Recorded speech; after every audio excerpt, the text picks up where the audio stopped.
तो स्वागत है सभी का एके2 रैंकर्स पे। आज का सेशन होगा कंप्यूटर नेटवर्क पे। यूनिट 1 करेंगे इसका एक ही वीडियो में, और एग्ज़ाम्स के पॉइंट ऑफ व्यू से जो इम्पोर्टेंट टॉपिक्स हैं उन सबको इसे कवर करेंगे। जो पीओक्यूज़ आ चुके हैं, मैंने यहाँ पर डेट मेंशन नहीं किया कि कौन से टॉपिक कौन से ईयर में आया था। मैं बस टॉपिक लिखते गया और उनको उसको डिटेल में लिखते गया। तो पहला जो हमारा टॉपिक है वो है goals and application of computer networks. मतलब कि जो हमारे कंप्यूटर नेटवर्क्स हैं, सॉरी कंप्यूटर नेटवर्क्स नहीं, नेटवर्क्स का गोल्स और एप्लीकेशन जानना। तो सबसे पहला है, कंप्यूटर नेटवर्क से नेटवर्क सेम ही चीज़ होते हैं। तो जिसमें जो पहला चीज़ है हमारा गोल्स। गोल्स में पहला चीज़ आता है रिसोर्स शेयरिंग। जो भी हम नेटवर्क का यूज़ किस लिए करते हैं, जैसे आप डे टू डे लाइफ में करते होंगे, जैसे इंटरनेट को एक्सेस करने के लिए नेटवर्क का यूज़ करते होंगे, एक फाइल्स को दूसरी फाइल शेयर करने के लिए इंटरनेट का यूज़ करते होंगे। इन सब चीज़ों को मैनेजेबल बनाने के लिए ये नेटवर्क का यूज़ करते हैं। तो रिसोर्स शेयरिंग में ये बहुत हेल्पफुल है। दूसरा है कि गोल्स इसका है कि रिलायबल है, डेटा का बैकअप एंड मल्टीपल पाथ्स के थ्रू कम्युनिकेट पॉसिबल होता है इसमें। उसके बाद तीसरा हमारा है कॉस्ट एफिशिएंसी। मतलब नेटवर्क के थ्रू क्या करते हैं, जो भी डाटा शेयरिंग ये सब होता है बहुत ही कॉस्ट एफिशिएंट होता है, मतलब कम पैसे में कर सकते हैं। जैसे एक ही रिसोर्स, जैसे प्रिंटर से इंटरनेट कनेक्शन को शेयर करके कॉस्ट कम की जा सकती है। अब जैसे मान लीजिए नेटवर्क नहीं रहा, तो हर हर यूज़र के लिए अलग-अलग प्रिंटर, अलग-अलग इंटरनेट बनाना पड़ेगा जो ज़्यादा कॉस्टली हो जाएगा। फिर आता है स्केलेबिलिटी। ईज़िली न्यू डिवाइस या सिस्टम ऐड किए जा सकते हैं, मतलब बिना पूरा सिस्टम को चेंज किए हुए क्या कर सकते हैं, इसमें हम न्यू डिवाइसेस को ऐड कर सकते हैं। फिर पाँचवा आता है हमारा कम्युनिकेशन। यूज़र्स एंड डिवाइसेस के बीच डेटा कम्युनिकेशन पॉसिबल होता है through emails, chat, video conferencing etc. जैसे कि डे टू डे लाइफ में यूज़ करते होंगे मेल्स, व्हाट्सएप, वीडियो कॉन्फ्रेंसिंग, जो वीडियो कॉल करते होंगे, तो वो सभी नेटवर्क की वजह से ही पॉसिबल है। फिर हमारा आता है एप्लीकेशन ऑफ कंप्यूटर नेटवर्क, कहाँ यूजेस होते हैं, जैसे फाइल शेयरिंग में, ईमेल एंड मैसेजिंग में, रिमोट एक्सेस, मतलब किसी भी डिवाइस को वायरलेसली एक्सेस करने के लिए नेटवर्क का यूज़ करते हैं। ऑनलाइन सर्विसेज, जैसे मान लीजिए फ्लिपकार्ट पे कुछ ऑर्डर करना है तो नेटवर्क का यूज़ होता है। बिजनेस कम्युनिकेशन, बिजनेस से रिलेटेड कोई बातचीत करना है किसी से, तो हम नेटवर्क के थ्रू ही करते हैं। एजुकेशनल यूज़, जैसे वीडियो लेक्चर यूट्यूब पे देखने, इन सब चीज़ के लिए भी हम इसका यूज़ करते हैं। फिर आता है कैटेगरीज ऑफ कंप्यूटर नेटवर्क्स। जो हमारे नेटवर्क्स होता है उनकी कैटेगरीज क्या है। सबसे पहला हमारा है लैन, लोकल एरिया नेटवर्क। छोटी जियोग्राफिकल एरिया में यूज़ होता है, मतलब छोटे जगह पे यूज़ होता है। जैसे मान लीजिए कि आपने किसी रूम में, किसी बिल्डिंग में लगा दिया है, तो वहाँ पे उस एरिया में उसको यूज़ कर सकते हैं। High speed and low cost होता है, मतलब इसका स्पीड ज़्यादा होता है और लो कॉस्ट होता है। एग्जांपल जैसे कि स्कूल का कंप्यूटर लैब नेटवर्क। आपने कभी नोटिस किया होगा कि जब आप लोग कंप्यूटर नेटवर्क में, जो कंप्यूटर लैब्स होते हैं आपके, वो सब एक ही डिवाइसेस से कनेक्टेड होते हैं, मतलब लोकल एरिया नेटवर्क, एक ही नेटवर्क से सारे डिवाइसेस कनेक्टेड होते हैं उसमें। फिर हमारा आता है दूसरा है मैन, मेट्रोपॉलिटन एरिया नेटवर्क। एक सिटी या लार्ज कैंपस एरिया को कवर करता है, जैसे कि हमारा कॉलेज हो गया, कोई बैंक के अंदर का सर्विस हो गया। इन सब चीज़ों को एक पूरे कैंपस, जैसे एक पूरे एरिया को कवर करने के लिए हम इसका यूज़ करते हैं। फिर आता हमारा तीसरा है pan, personal area network. Individual use के लिए छोटी रेंज का नेटवर्क होता है। पैन का मतलब होता है, जैसे मान लीजिए कि मैं अकेला व्यक्ति हूँ, मैं खुद के लिए यूज़ करना चाहता हूँ तो हम पैन का यूज़ करेंगे। जैसे कि इसका यूज़ होता है, जैसे मोबाइल डिवाइसेज़ हो गया, लैपटॉप हो गया, ब्लूटूथ हो गया, वाईफ़ाई हो गया, ये सब इन सब के थ्रू कनेक्ट होते हैं वो हमारा जो पर्सनल एरिया नेटवर्क है। फिर आता है वैन, वाइड एरिया नेटवर्क। सबसे बड़ा नेटवर्क जो कंट्रीज़ या कॉन्टिनेंट तक फैला होता है। जैसे मान लीजिए देश विदेश तक अगर नेटवर्क का कनेक्शन बनाना है, तो वहाँ पे हम वैन का यूज़ करते हैं। जैसे हमारा जो भी हमारे टेलीकॉम कंपनीज़ है, जैसे कि एयरटेल, जियो नेटवर्क्स। फिर आता है कैन, कैंपस एरिया नेटवर्क। एक यूनिवर्सिटी या कैंपस के अंदर मल्टीपल बिल्डिंग्स को कनेक्ट करता है ये हमारा campus area network. Multiple lens को कनेक्ट करता है, लेकिन एक ही ऑर्गेनाइजेशन के अंदर होता है। जैसे मल्टीपल लैन्स को कनेक्ट करता है, लेकिन जो ऑर्गेनाइजेशन होता है कोई एक ही होगा। जैसे आईआईटी कैंपस नेटवर्क्स, एक ही नेटवर्क को सारे कनेक्ट होते हैं। फिर हमारा छठा आता है सैन, स्टोरेज एरिया नेटवर्क। ये नेटवर्क स्पेशली स्टोरेज डिवाइसेस को कनेक्ट करने के लिए बनाया जाता है। हाई स्पीड डेटा ट्रांसफ़र के लिए यूज़ होता है, डाटा सेंटर्स में यूज़ होने वाले स्टोरेज नेटवर्क। अब यहाँ पे एक छोटा सा डायग्राम देख सकते हैं, पैन है, फिर लैन है, फिर मैन है, फिर कैन है। अब आते हैं नेक्स्ट टॉपिक पे, ऑर्गेनाइजेशन ऑफ द इंटरनेट। मतलब इंटरनेट के कौन कौन से ऑर्गेनाइजेशन है। पहला हमारा आईएसपी, इंटरनेट सर्विस प्रोवाइडर। ये कंपनीज़ होती हैं जो यूज़र्स को इंटरनेट एक्सेस प्रोवाइड करती हैं। मतलब जैसे आप जो टेलीकॉम कंपनीज़ है जैसे कि एयरटेल, जियो, वीआई ये सब क्या होते हैं हमारे आईएसपी होते हैं जो हमको इंटरनेट प्रोवाइड कराते हैं। हर यूज़र इंटरनेट से कनेक्ट होने के लिए किसी न किसी आईएसपी का यूज़ करता है। आपको अगर इंटरनेट से कनेक्ट होना है तो आप किसी न किसी आईएसपी से जुड़े ही होंगे। फिर आता है हमारा एनओसी। एनओसी बेसिकली हमारा नेटवर्क ऑपरेशन सेंटर है। नो ऑब्जेक्शन सर्टिफिकेट नहीं होता। नेटवर्क ऑपरेशन सेंटर है हमारा ये। ये आईएसपी का एक मेन कंट्रोल सेंटर होता है। ये आईएसपी का क्या होता है, एक मेन कंट्रोल सेंटर होता है जो नेटवर्क मॉनिटरिंग एंड मेंटेनेंस करता है। ये सिंपली कुछ करता नहीं, बस जो मतलब ना इंटरनेट प्रोवाइड करता है, कुछ नहीं। ये जो हमारा आईएसपी है उसका एक कंट्रोल सेंटर होता है जो कि आईएसपी को मॉनिटर और मेंटेन करता है। इंटरनेट के ट्रैफ़िक को मैनेज करने में हेल्प करता है। फिर तीसरा हमारा है बैकबोन नेटवर्क। ये हाई स्पीड डेटा लाइन्स होती हैं जो मेजर आईएसपीज़ एंड लार्ज नेटवर्क को कनेक्ट करती हैं। इनको इंटरनेट बैकबोन भी कहा जाता है। फिर आता है हमारा डीएनएस। डीएनएस को वैसे हम यूनिट 5th में पढ़ेंगे बहुत ही डिटेल में। जैसे कि यहाँ पे डीएनएस को समझ लेते हैं। डीएनएस क्या होता है, जैसे कि मान लीजिए कोई भी वेबसाइट इंटरनेट पे होस्ट है, तो वह उन सब उनको एक्सेस करने के लिए ना हमें वो आईपी एड्रेसेस लगते हैं। तो हर वेबसाइट की आईपी एड्रेसेस याद करने पॉसिबल तो है नहीं। तो डीएनएस क्या करता है, उस आईपी एड्रेस को एक ह्यूमन रीडेबल फॉर्म में बनाता है। जैसे मान लीजिए आप google.com लिख रहे हैं, तो उसका एक पर्टिकुलर आईपी एड्रेस होगा जिससे वो एक्सेसिबल होगा। तो आप क्या करते हैं, सीधे जाते हैं गूगल लिखते हैं। गूगल लिखने के बाद जो आता है पहला वेबसाइट, उस पर क्लिक करते हैं जो google.com लिखा होता है, और जो google.com लिखा होता है आप वहाँ पे चले जाते हैं। तो डीएनएस उसी को क्या करता है, जैसे जो ह्यूमन रीडेबल फॉर्म था उसको फिर आईपी में कन्वर्ट करता है, देन वो जो भी आपको दिखता है सामने वो उसको एक्सेस करता है थ्रू आईपी एड्रेसेस। ये सिस्टम आईपी एड्रेस को डोमेन नेम जैसे google.com में कन्वर्ट करता है। ह्यूमन फ्रेंडली ब्राउजिंग के लिए हेल्पफुल होता है। फिर अब आता है हमारा आईएक्सपी, इंटरनेट एक्सचेंज पॉइंट। ये जगह होती है जहाँ पे मल्टीपल आईएसपी अपने नेटवर्क को इंटरकनेक्ट करती हैं। आईएक्सपी एक तरीके का एक प्लेटफॉर्म होता है जहाँ पे मल्टीपल आईएसपी जो होते हैं आके एक दूसरे से कनेक्ट करते हैं। Data exchange and fast efficient होता है ये हमारा। फिर छठा हमारा web servers and data centres. ये वो जगह है जहाँ पे वेबसाइट, फाइल्स, ऐप्स होते हैं। जब हम किसी साइट को ओपन करते हैं तो रिक्वेस्ट एक वेब सर्वर तक जाती है। फिर हमारा एंड यूज़र, जैसे कि हम लोग जो यूज़ करते हैं डिवाइसेस पे इंटरनेट, मोबाइल, मतलब किसी भी डिवाइस के जो हम यूज़ करते हैं वो होते हैं एंड यूज़र्स। ये एक छोटा सा डायग्राम है। आईएसपी है, फिर एनओसी है, फिर बैकबोन नेटवर्क है, आईएक्सपी से जुड़ा हुआ है, web server data centre, then हम लोग एंड यूज़र हैं। फिर आता है नेटवर्क स्ट्रक्चर। नेटवर्क स्ट्रक्चर बताता है कि नेटवर्क कैसे ऑर्गेनाइज होता है। नेटवर्क स्ट्रक्चर का मतलब है कि जो भी हम नेटवर्क यूज़ करते हैं उनका जो ऑर्गेनाइजेशन होता है, कैसे एक दूसरे के साथ कनेक्ट होते हैं, कैसे स्ट्रक्चर्ड होते हैं, उन सब चीज़ों को बताता है। Types of network structure. पहला हमारा पीयर टू पीयर नेटवर्क। हर डिवाइस इक्वल रोल प्ले करता है। पीयर टू पीयर में क्या है कि जो भी जितने भी डिवाइसेस हम काम पे लगाए हैं वो सभी एक इक्वल काम करेंगे। ये नहीं कि डिवाइस, जैसे मान लीजिए हमारे पास डिवाइस ए, जैसे मान लीजिए कि हमारे पास है device A, device B, device C and device D. तो ये जो चारों डिवाइस है हमारे, ये इक्वली काम करेंगे, इक्वली। ये नहीं कि ए ज़्यादा कर दिया, बी कम करेगा, सी करेगा ही नहीं और डी मौज काट रहा है, ऐसा नहीं, सब एक बराबर।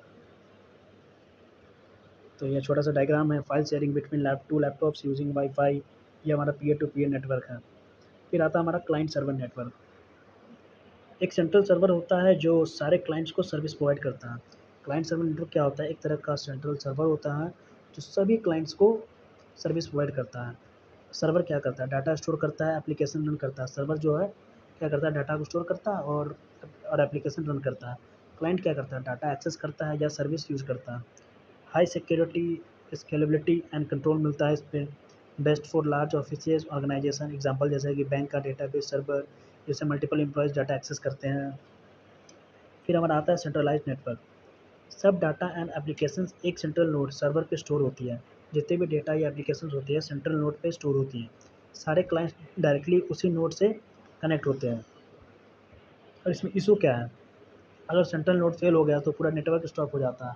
जैसे मान लीजिए कि जो भी हमारा डेटा जो स्टोर है एक सेंट्रल नोड पे स्टोर है, अगर वो फेल हो जाता है तो जितने भी हमारे डेटाज़ है वो सब करप्ट हो जाएंगे एक तरीके से और हमारा नेटवर्क स्टॉप हो जाएगा।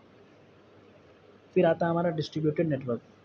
Data and processing multiple nodes पर डिस्ट्रीब्यूटेड होता है। जैसे पिछले वाले में कुछ कमी थी कि डाटा सेंट्रल नोड पे स्टोर होता है, इसमें क्या किया है कि अलग अलग जगह पे स्टोर करते हैं ताकि अगर फेल भी हो जाए तो हम कहीं से ना कहीं एक्सेस कर लेंगे उसको। वही होता है डिस्ट्रीब्यूटेड नेटवर्क। फिर आता है हाइब्रिड नेटवर्क।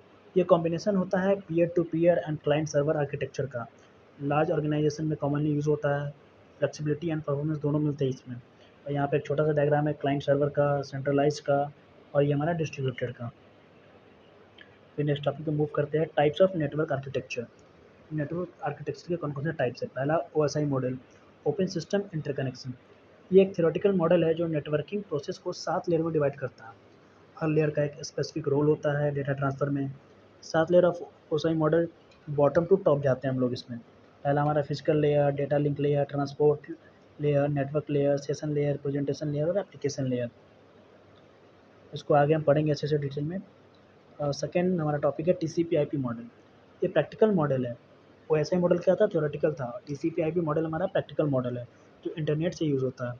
इसमें सिर्फ 4 लेयर होती है और ये ओएसआई मॉडल से सिंपलर है। इसके जो चार चार लेयर है, नेटवर्क इंटरफेस, इसमें जो ये इक्वली होता है हमारा जो ओएसआई मॉडल का फिजिकल प्लस डेटा लिंक होता है, उन दोनों को मिला के इक्वली होता है नेटवर्क इंटरफेस। फिर दूसरा हमारा internet, works like OSI network layer. ये जो ओएसआई का जो नेटवर्क लेयर होता है उसकी तरह काम करता है इंटरनेट लेयर। ट्रांसपोर्ट लेयर में ये टीसीपी यूडीपी प्रोटोकॉल्स को हैंडल करता है, उसके डेटा डिलीवरी को। फिर एप्लीकेशन में आता है यूज़र साइड प्रोटोकॉल जैसे कि एचटीटीपी, एफटीपी, डीएनएस, इन सब का। अब हम पढ़ेंगे तो OSI reference model. OSI model एक कंसेप्चुअल फ्रेमवर्क है जो डिफाइन करता है कि कैसे डिफरेंट नेटवर्क डिवाइसेस एक दूसरे से कम्युनिकेट करते हैं। ओएसआई मॉडल एक फ्रेमवर्क है जो डिफाइन करता है, जैसे मान लीजिए अलग अलग नेटवर्क डिवाइसेस हैं, उन उन सभी को आपस में अगर कम्युनिकेट करना हो तो वो कैसे करेंगे। जैसे मान लीजिए कोई काम निकलवाना है, तो जैसे कोई एक इंस्ट्रक्शन दिए, वो इंस्ट्रक्शन किसी और नेटवर्क में जाएगा। ऐसे लेयर्स होती है, कम्युनिकेट करती रहती है एक दूसरे से, ताकि हमारा जो भी हम लोग इनपुट देते हैं वो प्रोसेस होकर हमें आउटपुट मिले। तो इसमें 7 लेयर्स होती है वैसे मॉडल के। पहला है physical layer. Physical layer actual physical connection को हैंडल करती है, जैसे वायर से कनेक्शन होता है, ये सब चीज़ें, केबल, स्विचेज़, इन सब फिजिकल लेयर में आते हैं हमारा। ईथरनेट केबल्स भी, जैसे हब। सेकंड है हमारा डाटा लिंक लेयर। ये लेयर डाटा को फ्रेम्स में कन्वर्ट करती है। एरर डिटेक्शन है, मैक एड्रेसिंग हैंडल करती है। इसके एग्जांपल है स्विच, मैक एड्रेसेस। तीसरा हमारा नेटवर्क लेयर, रिस्पॉन्सिबल होता है राउटिंग एंड आईपी एड्रेसिंग। यहाँ से डेटा मल्टीपल नेटवर्क्स पर ट्रैवल करता है। नेटवर्क लेयर से क्या होता है कि जो भी डेटा है वो मल्टीपल नेटवर्क्स में ट्रैवल करती है, जैसे कि राउटर एक डेटा को बहुत सारी जगह पे डाटा भेज सकती है जहाँ जहाँ उसकी नीड होती है, आईपी एड्रेसेस। फिर हमारा चौथा है ट्रांसपोर्ट लेयर। ये layer end to end communication को रिलायबल बनाती है। ट्रांसपोर्ट लेयर क्या करता है, जैसे अगर एक लेयर को दूसरी लेयर से बात करना होगा तो उसके बीच में एक end to end communication provide करती है। यूज़ करती है protocols like TCP, transmission control protocol and user datagram protocol, UDP. पाँचवा हमारा सेशन लेयर। ये layer session establish, manage and terminate करती है बिटवीन एप्लीकेशन। सेशन लेयर क्या करता है, सेशन को एस्टैब्लिश करता है, मैनेज करता है एंड टर्मिनेट करता है एप्लीकेशन लेयर के बीच में, जैसे कि लॉगिन करना, रिमोट प्रोसीजर कॉल करना। छठा हमारा प्रेजेंटेशन लेयर। ये लेयर डेटा को इनक्रिप्ट, डिक्रिप्ट एंड कॉम्प्रेस करती है। प्रेजेंटेशन लेयर क्या करता है, जो भी डेटा होता है उसको इनक्रिप्ट करता है, डिक्रिप्ट करता है। इनक्रिप्ट का मतलब होता है इनकोड करना, डिक्रिप्ट का मतलब होता है डिकोड करना, और कंप्रेस करता है मतलब बड़े डाटा को छोटे में कन्वर्ट करता है एक तरीके से। इंश्योर कि दोनों साइड का डेटा सेम फॉर्मेट में हो। और ये इंश्योर करता है कि जो डेटा सेंड किया गया और रिसीव किया गया हो, वो अगर जैसे हम पीडीएफ में भेज रहे हैं तो वो पीडीएफ में ही रिसीव होना चाहिए उसका आउटपुट। सातवां एप्लीकेशन लेयर। ये एप्लीकेशन लेयर वो है जो हम लोग यूज़ करते हैं, जैसे मान लीजिए कोई ऐप्स यूज़ कर रहा है। जैसे मान लीजिए कि यहाँ पे यूट्यूब ही है, हम यूट्यूब यूज़ कर रहे हैं तो हमारा एक एप्लीकेशन लेयर कह सकते हैं उसको। अब इसके डायग्राम से एप्लीकेशन लेयर इन सबको आपस में कनेक्ट कर देंगे।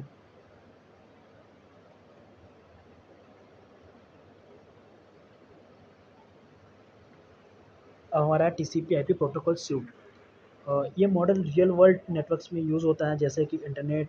इसमें 4 लेयर्स होती है, ये प्रैक्टिकल इम्प्लीमेंटेशन की है, जबकि ओएसआई एक थ्योरेटिकल। ओएसआई मॉडल जो होता है हमारा एक थ्योरेटिकल है और टीसीपी आईपी प्रैक्टिकल है। इसमें 4 लेयर होते हैं। पहला एप्लीकेशन लेयर। ये layer user and network services के बीच का इंटरफेस होती है। जो एप्लीकेशन लेयर होता है यूज़र और नेटवर्क के बीच का जो ये इंटरफेस होता है, हैंडल करती है प्रोटोकॉल्स। ये कौन-कौन से प्रोटोकॉल्स हैंडल करती है, जैसे कि HTTP hypertext transfer protocol, file transfer protocol, simple mail transfer protocol, domain name system. Equivalent होता है, मतलब इक्वल होता है जो ओएसआई के एप्लीकेशंस और प्रेजेंटेशन लेयर और सेशन लेयर को मिला के, जैसे कि ओएसआई मॉडल के जो 3 लेयर्स होते हैं, एप्लीकेशन, प्रेजेंटेशन और सेशन, उन सबको मिला के अकेला है ये एप्लीकेशन लेयर इन टीसीपी/आईपी प्रोटोकॉल। फिर आता है हमारा ट्रांसपोर्ट लेयर, रिस्पॉन्सिबल होता है एंड टू एंड कम्युनिकेशन के लिए। प्रोटोकॉल्स यूज़ करता है TCP, UDP, same as OSI transport layer. जो ओएसआई का ट्रांसपोर्ट लेयर था उसी की तरह सेम है, उसका डेफिनेशन भी आप लिख देंगे यहाँ पे तो चलेगा। तीसरा हमारा इंटरनेट लेयर, ये layer logical addressing and routing handle करती है। मेन प्रोटोकॉल्स यूज़ करता है आईपी, आईसीएमपी, एआरपी। ये इक्विवेलेंट होता है ओएसआई के नेटवर्क लेयर के। नेटवर्क एक्सेस लेयर चौथा है, network access layer, link layer. ये लेयर डील करती है with physical transmission of data, मतलब फिजिकल ट्रांसमिशन जो होता है डेटा का उससे डील करती है। Combines physical plus data link layer of OSI models, मतलब डेटा लिंक और फिजिकल लेयर जो होता है ओएसआई मॉडल का, उन सबको कंबाइन करता है। इसमें इन्वॉल्व है हमारा हार्डवेयर, जैसे कि ethernet, switches, MAC addresses. Next topic हमारा नेटवर्क डिवाइसेज एंड कंपोनेंट्स। इसमें पहला आता है राउटर। राउटर एक तरह का डिवाइस है जो डिफरेंट नेटवर्क्स को कनेक्ट करता है, जिससे डिफरेंट अलग अलग तरीके से नेटवर्क उन सबको कनेक्ट करता है।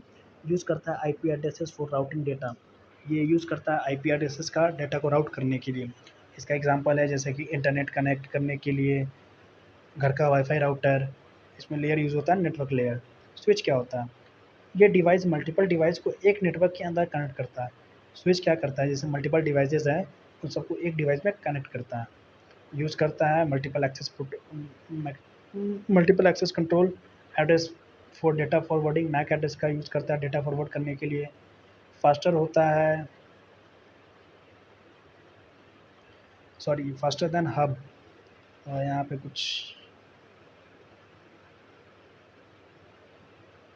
कुछ मिस्टेक हो गया। ये हमारा फास्टर देन हब, हब से फास्टर और स्मार्ट होता है। फिर लेयर, इसमें जो लेयर यूज़ होता है वो होता है डेटा लिंक लेयर। हब क्या है, बेसिक डिवाइस है जो डेटा ब्रॉडकास्ट करता है सभी कनेक्टेड डिवाइस को। जैसे मान लीजिए हब से अगर कोई डिवाइस कनेक्टेड है तो डेटा को ब्रॉडकास्ट करने के लिए यूज़ होता है। ब्रॉडकास्ट का मतलब होता है डिस्प्ले करने के लिए। ये ज़्यादा इंटेलिजेंट नहीं होता है, इसीलिए सिक्योर नहीं है, मतलब जो हमारा हब है वो सिक्योर नहीं है। मोस्टली अब आउटडेटेड है, मतलब हब का ज़्यादा यूज़ भी नहीं होता अभी के टाइम में। इसमें जो लेयर यूज़ होता है फिजिकल लेयर यूज़ होता है। चौथा हमारा है modem, modulator plus demodulator. Convert करता है डिजिटल सिग्नल को एनालॉग में, मतलब डिजिटल सिग्नल को एनालॉग में कन्वर्ट करता है और एनालॉग को डिजिटल सिग्नल में कन्वर्ट करता है। For internet access over phone, मतलब फ़ोन या केबल लाइन्स पे इंटरनेट को एक्सेस करने के लिए। Require for broadband internet connection. पाँचवा हमारा access point, wireless network create करता है, डिवाइस को वाईफाई के थ्रू कनेक्ट करता है। वायरलेस नेटवर्क प्रोवाइड करता है, डिवाइसेस को वाईफाई के थ्रू कनेक्ट करता है हमारा ये access point. Use in LAN, local area network में यूज़ होता है वायरलेस कनेक्टिविटी को एक्सटेंड करने के लिए। छठा है फायरवॉल। फायरवॉल यूज़ होता है हमारा सिक्योरिटी के लिए। ये सिक्योरिटी डिवाइस हार्डवेयर या सॉफ्टवेयर जो अनऑथराइज एक्सेस को ब्लॉक करता है, मॉनिटर करता है इनकमिंग एंड आउटगोइंग ट्रैफिक को। जैसे example Windows, firewall, Cisco, ASA. तो यूनिट 1 में जितने भी इंपॉर्टेंट थे मैंने सारे कवर करा दिए हैं। और आपको इन सब के जो नोट्स मिलेंगे वो सिंपली कहाँ मिलेंगे, आपको सीधा सिंपली जाना है गूगल पे। गूगल पे आपको सर्च करना है AK2 rankers. AK2 rankers search करेंगे, सबसे पहला जो वेबसाइट आएगा ak2rankers.infinityfree.app, उस पर क्लिक करना है। उस पर क्लिक करने के बाद आपको सिंपली जाना है गेट स्टार्टेड पे। आप यहाँ पे जाएंगे शॉर्ट नोट्स में, सेमेस्टर 6, और अभी फ़िलहाल यहाँ पर सॉफ्टवेयर का ही अपलोडेड है, तो मैं जाके अभी कंप्यूटर नेटवर्क का यूनिट 1 अपलोड कर दूँगा। धन्यवाद।